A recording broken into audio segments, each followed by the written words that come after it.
Bienvenidos a Francia. 1429 es el año que marca este FIEF, un juego estratégico, un juego largo, un juego de gestión, de conquista y que nos hará sentir como verdaderos lores medievales intentando ser los que consigan al final la mayor fama y reputación. Aquí controlaremos de todo, desde territorios, nobles y gente, o más bien vasallos, e incluso nobles que intentarán hacerse con el poder, ser el siguiente rey, príncipe heredero e incluso temas eclesiásticos, ser el siguiente papa o por lo menos pertenecer al clero para conseguir hasta cierto punto dinero o bien influencia y en general fortuna.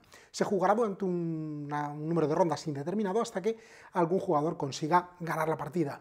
Estamos, como digo, ante un juego que hay que jugar con calma y con tiempo porque nos hará pensar bastante, darle bastantes vueltas al coco y tenemos un montón de componentes. Echad un vistazo, luego lo vemos con más detalle. Echad un vistazo, tenemos un tablero grande que representa Francia, con un montón, bueno, una parte de Francia, con un montón de aldeas. Cada aldea, y esto ya empieza a hacernos ver la profundidad que tiene este juego, cada aldea que está conectada por caminos con otras, pertenece a uno de los distritos que hay, que están delimitados por colores, ¿vale? Que son el fondo de color, tenemos 8, ¿vale? Ahí, bueno, he puesto esto aquí, que es lo de los jugadores, porque si no, no me cabía en el plano de la cámara, pero bueno, el mapa por aquí continúa, lógicamente, ¿vale? Pues hay 8 de colores. Y luego hay 5 obispados, que son los puntos gordos, de manera que, por ejemplo, este distrito, que es de color naranja, pertenece a 2 obispados, al obispado número 1, este que veis aquí, y al obispado número 5, este que veis aquí, ¿vale? Son los puntos gordos. Así que el obispado 5, que tiene unas fichas para delimitarlo, es todo esto y comprende varios distritos, no son distritos, el nombre técnico es feudos, ¿vale? Comprende varios feudos y cada feudo tiene distintas aldeas. Así que 8 feudos, 5 obispados, como veis esto ya tiene una división grande. Los jugadores tendrán un pequeño tablerillo donde pondrán sus familias de nobles, empiezan con una al azar, y tendrán una serie de recursos que pueden comprar, hombres de armas, caballeros, máquinas de asedio, tendrán fichas de diplomacia, tendrán impuestos, tendrán, bueno, hay un montón de fichas, tendrán incluso dinero, tenemos por aquí, no se ve en el plano, pero tenemos monedas, son de cartón, aunque hay un extra que se puede comprar aparte, que son metálicas, y tenemos, cada uno tendrá pues una fortaleza inicial, que veis ahí, con esa ficha, que se colocará lógicamente en una aldea, y tendremos algún ejército inicial, además de nuestro noble, que tienen figuritas, bueno, figuritas no, troqueles, para poder representarlo. Además tendremos más fichas, fichas de molino incluso, tendremos fichas de rey, reina, de papa, para nombrar príncipes herederos, y tendremos cartas de catástrofe o de sucesos, cartas de familias de nobles, de donde tenemos esta. Un jugador tendrá la carta de jugador inicial, y tendremos también dados, unos cuantos dados para batalla, blancos y negros, un dado marrón también, y al final el juego consiste en ir evolucionando toda nuestra familia, digamos, podremos ir moviéndonos, podremos ir construyendo nuevas fortalezas, podremos aspirar a dominar el feudo o también el obispado, a ser el próximo rey o el próximo obispo, podremos comprar todos estos recursos para ir dejándolos por ahí y, por supuesto, podremos, como no, pelear entre nosotros, batallar para conseguir pues la mayor fama, la mayor fortuna y también el mayor territorio, que al final es lo importante en este estilo de juegos de gestión. El tablero viene todo más o menos indicado y, como digo, es un juego que nos requerirá unas cuantas partidas para entenderlo bien, requerirá tiempo para verlo con calma y que, aunque no es el típico juego que le podáis sacar a todo el mundo de primeras, sí que tiene una profundidad lo suficientemente bien creada como para que, si le damos la paciencia suficiente para entender bien cómo funciona, que tiene un turno con muchos pasos, no son pasos grandes, pero son muchos pasos, para entender bien cómo va esto y cómo se hilan todas las cosas, sí que es un juego que con un poco de paciencia se disfrutará bastante porque está todo muy bien narrado, muy bien hilado. Si os ha llamado la atención este FIEF, si queréis saber cómo funciona el turno, cómo es el juego más en detalle, lo vemos a continuación.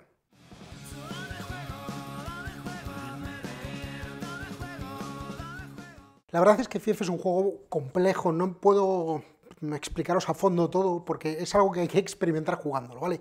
Intento daros una pincelada importante de cómo funciona esto, pero deciros que hay 2 puntos muy claves en este juego. El primero son las votaciones, y es que en este juego muchas de las elecciones, por ejemplo de papa, de obispo, de rey, se harán votando. A la hora de votar, cada jugador tiene 2 votos, dos fichas de voto, ¿vale?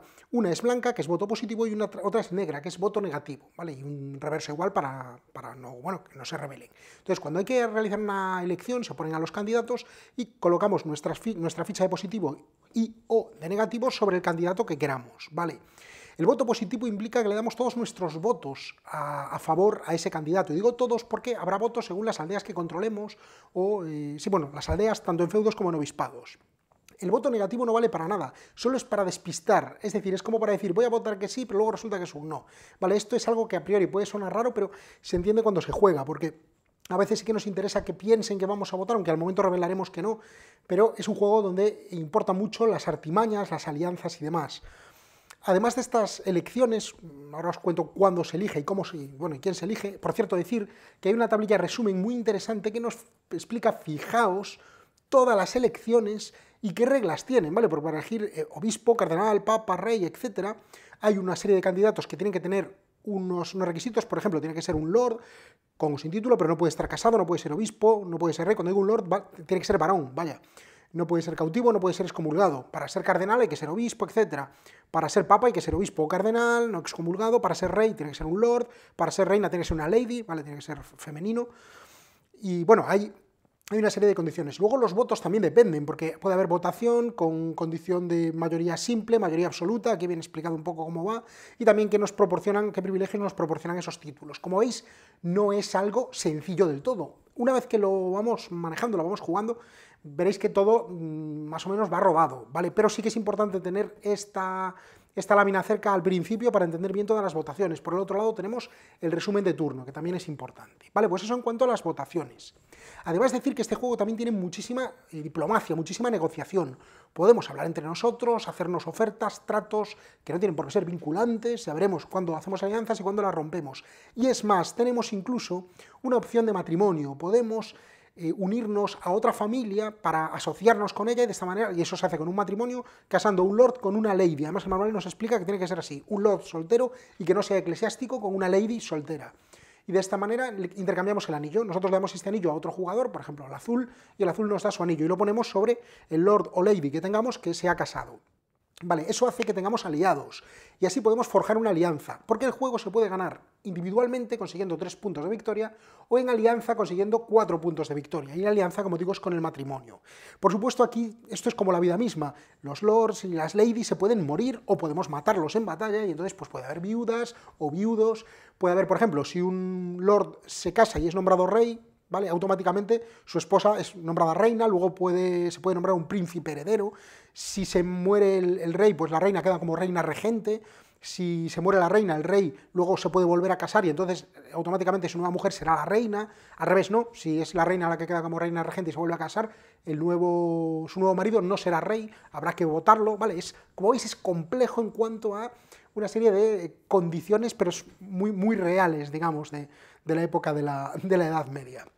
Vale, bueno, pues con esto más o menos entendido, vamos al turno. El turno, como digo, es largo, tiene muchos pasos, son bastante rápidos, eso sí, pero hay que tenerlos todos presentes.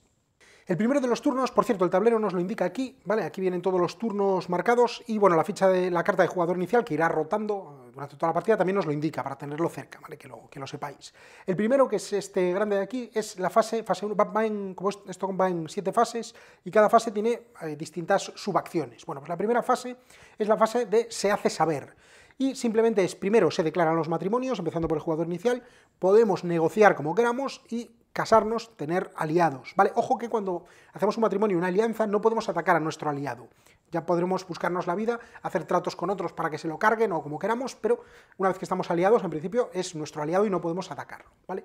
Pues primero se declaran los matrimonios y luego se hacen las elecciones, como os decía, con estas fichas, para obispos primero, después para papa y después para rey, ¿vale? Como os decía, hay unas condiciones para ello.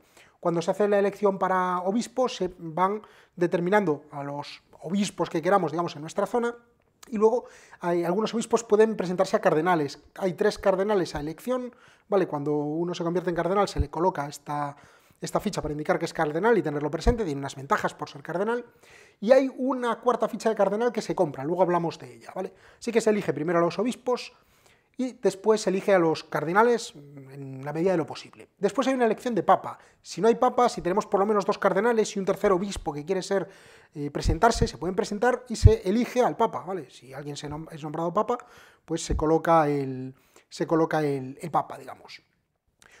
Hay fichas siempre para indicar todo esto, ¿vale? Así pues, cuando elegimos un obispo, tenemos que coger la ficha del obispado. Obviamente tenemos que tener una aldea en un obispado, ¿vale? Por ejemplo, aquí tendremos que tener una aldea, presentarnos para obispo de este obispado y entonces los votos serán los de todos aquellos que tengan aldeas en este obispado. que esos son votos positivos y negativos. Si lo conseguimos, cogemos la propia ficha del obispado y la colocamos aquí para decir que este es obispo. Luego, el obispo puede ser, como os decía, puede ser elegido cardenal y por último puede incluso ser elegido papa, ¿vale? Como veis hay aquí hueco para ir colocando todo y así recordar qué es cada uno. Os decía antes que los lord y las lady pues, pueden morir. Si se muere, todas las fichas se devuelven, lógicamente, ¿vale? Bueno, pues eso en cuanto a los términos eclesiásticos, para elegir obispos, para elegir cardenales y para elegir papa. Y después, por último, elegimos al rey, ¿vale? Para elegir al rey no puede ser un eclesiástico, tiene que ser un lord, no puede estar excomulgado ni ser cautivo, bueno, hay una serie de condiciones, se escoge al rey y se coloca la ficha de rey. Esto puede derivar si tiene una alianza matrimonial que haya reina y si eso pasa, cuando juguemos a un noble nuevo, podemos, de los que están vacíos, podemos indicar que es el príncipe heredero. Si el rey muere, el príncipe se convierte en rey, bueno, como la vida misma. Vale, pues un poco más o menos así funciona esta primera fase que viene aquí indicada. Matrimonios, elección de obispos y de cardenales, elección de papa y elección de rey. La segunda fase es la fase de cartas, ¿vale? Hay que descartar y jugar cartas. Los jugadores tendrán cartas en su mano, máximo 3, ¿vale? Importante, máximo 3 cartas, y podrán primero descartar las que quieran. De su mano podrán descartarlas a la pila de descartes, bien las cartas de fortuna, bien las cartas de nobles. Cuando se descarta, se enseña la carta que se va a descartar, pero el descarte se hace boca abajo, ¿vale? Todo el mundo ve qué carta es, pero se queda boca abajo porque no se puede consultar la pila de descartes.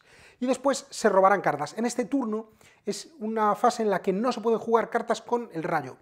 Como en la mayor parte de los juegos las cartas se juegan en un momento determinado, en este caso aquí en la fase D, pero algunas tienen un rayo verde que indica que se puede jugar en cualquier momento, fuera de turno, los típicos eventos inmediatos. Bueno, justo aquí es donde no se pueden jugar, el único punto, mientras estamos robando, ¿vale?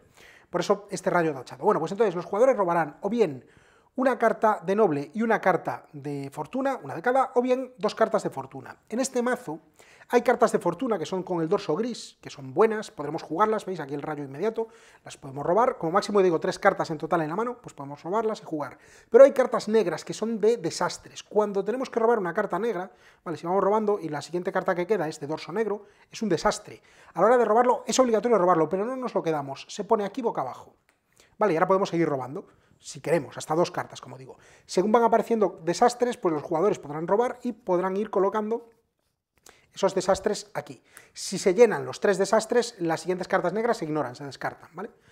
Así que en esta fase los jugadores robarán cartas. Estas cartas de nobles simplemente son más nobles que podemos tener en la mano y jugar. Nunca podemos tener más de 4, pero sí podemos quedarnos cartas en la mano. Y si alguien se muere podemos bajar otro noble, ¿vale? Como digo, insisto, en combinación 3 cartas máximo. Una vez que hemos robado, todas las cartas, viene la fase de los desastres. Todas las cartas de desastre se les da la vuelta una a una y se van resolviendo. Cada carta de desastre, el manual nos explica qué hace, aquí vienen unos iconos indicativos, afectan a uno de los 5 obispados y a todos los que pertenezcan a ese obispado. Y se hace lanzando un dado, como dice aquí. Lanzamos el dado de 6 caras y el obispado que le toque del 1 al 5 sufre estas consecuencias. Si sale un 6, es una tregua, no pasa nada, ningún obispado se resiente. Y luego la siguiente, lo mismo, lanzamos el dado y vemos los efectos de ese desastre. Y por último, la fase D el paso D de esta segunda fase es el paso de jugar cartas. Ahora los jugadores por turno pueden jugar cartas de su mano, bien las cartas de fortuna, que serán cosas buenas para ellos, normalmente para el feudo, o cartas de nobles para aumentar su familia. ¿Vale? Pueden jugar las que quieran, van jugando en ronda. Pues esto es la segunda fase, la de descartar, robar y jugar cartas.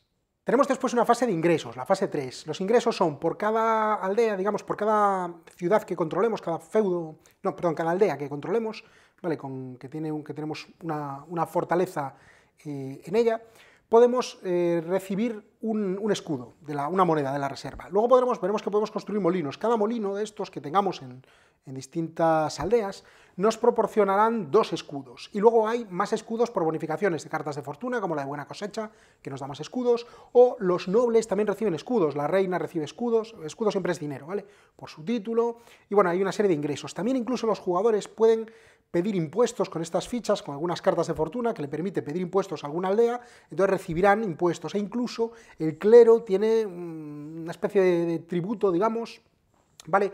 Que les permite pues tener también unos ingresos, la talla, que se llama, les permite tener unos ingresos. Así que podemos aprovechar las condiciones eclesiales o eclesiásticas de nuestros nobles para poder recaudar más dinero en esta fase 3, fase de ingresos. Viene, por supuesto, después la fase 4, que es la fase de compras. Ahora podremos comprar. A la hora de comprar podemos comprar o bien fichas de las nuestras, tienen un coste aquí, ¿vale? Soldados de a pie, que tienen un punto de daño y un punto de resistencia, caballeros que tienen 3 y cuestan 3 monedas, ¿vale? O podemos comprar molinos, si queremos comprar molinos, que nos cuestan 3 escudos, podemos comprar torres, que nos cuestan 10 escudos, ¿vale? O incluso podemos comprar títulos nobiliarios, ¿vale? Es importante lo de los títulos nobiliarios, porque cuando yo tengo una aldea en un feudo, una torre en un feudo, puedo comprar el título nobiliario de ese feudo, y tengo que ver cuántas aldeas hay, ¿vale? 1, 2, 3, 4, bueno, pues tendré que pagar en función de del número de aldeas que tenga, ¿vale? Cada una de esas aldeas son dos escudos, de manera que este que tiene 4 me costará 8 escudos. Si pago los 8 escudos me llevo este título feudal que puedo colocar sobre el noble que yo quiera. Es el señor de ese feudo y entonces tendré algunas ventajas, entre ellas que puedo convertir una de mis ciudades, que es así, en una ciudad amurallada, ¿vale? Que me dará ventajas en el combate y bueno, me proporcionará más puntos, digamos. Además, en esta fase es cuando podemos comprar, si así lo deseamos, esta ficha de cardenal que tenemos aquí. Los 3 de arriba son de elección, pero esta es pagando. Con 5 escudos compramos esta ficha y podemos nombrar cardenal a alguien que, eso sí, se pueda escoger como cardenal, ¿vale? Que sea varón, que no esté casado, que no esté excomulgado, etc. Después de la fase de compras viene la fase de movimiento. Si es ahora cuando nos expandimos, podemos mover bien a los personajes por los caminos, todos tienen 2 pasos de movimiento, y si alguna lady tiene el título Dark, que es este, pues tendrá un paso más, bueno, tiene algunas ventajas más. Bueno, pues podremos moverlo hasta 2 pasos. Los personajes pueden llevarse con ellos todas las tropas que quieran, o bien las tropas pueden moverse solas, ¿vale? Cuando, obviamente, 2 tropas coinciden, 2 tropas de distintos jugadores coinciden, habrá una batalla. Si coinciden más de 2, si coinciden 3 o más, se pueden forjar alianzas, porque al final la batalla será de 2 bandos, así que se forjarán las alianzas que haya que forjarse para luego combatir en 2 bandos. Y esto, pues, condiciona, por supuesto, toda la conquista del juego. Así que una vez que hayamos movido fase 5, vamos a la fase 6, que es la fase de combate. Simplemente dividimos los bandos y contamos la fuerza, cuánta fuerza tenemos cuántos puntos de fuerza por cada uno de nuestros nobles o de nuestras tropas, digamos. Por ejemplo, los hombres de armas nos dan un punto de fuerza, mientras que los que van a caballo nos dan 3. Los personajes, los nobles, con o sin título, nos dan un punto de fuerza. Bueno, sumamos todos los puntos de fuerza, si estamos en alianza, todos juntos, y vemos cuántos dados nos tocan. Entre 1 y 6 puntos de fuerza, un dado. Entre 7 y 12 puntos de fuerza, 2 dados. Y más de 13 puntos de fuerza, 3 dados. Si tenemos una lady con el título Dark, nos dará un dado adicional siempre. Bueno, pues vemos cuántos dados tiene un bando y vemos cuántos dados tiene otro bando. Y los lanzamos. Cada F es un impacto, ¿vale? Los caballeros a pie tienen un punto de resistencia, igual que los nobles, mientras que los de a caballo tienen 3. Así que de esta manera vamos eliminando, ¿vale?, las tropas. Si se nos elimina todo el ejército y tenemos a un personaje, este es capturado. Y aquí sí que ya no me voy a parar más, pero hay mucho más allá, ¿vale? Podemos tener nobles capturados, podemos rescatarlos, podemos asediar, tenemos máquinas de asedio y podemos asediar las ciudades, ¿vale? Aquí veis las máquinas de asedio que nos dan dados y se pueden asediar a las ciudades.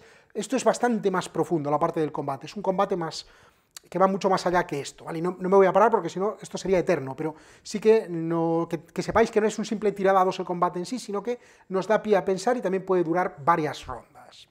Por último, séptima fase del turno y última, simplemente es comprobar las condiciones de victoria. Contaremos puntos de victoria por hay distintos eventos que nos dan puntos de victoria. Por ejemplo, si tenemos títulos nobiliarios nos dan un punto de victoria. Por tanto, si tenemos 3 títulos nobiliarios, habremos ganado. Un jugador solo con 3 puntos de victoria gana.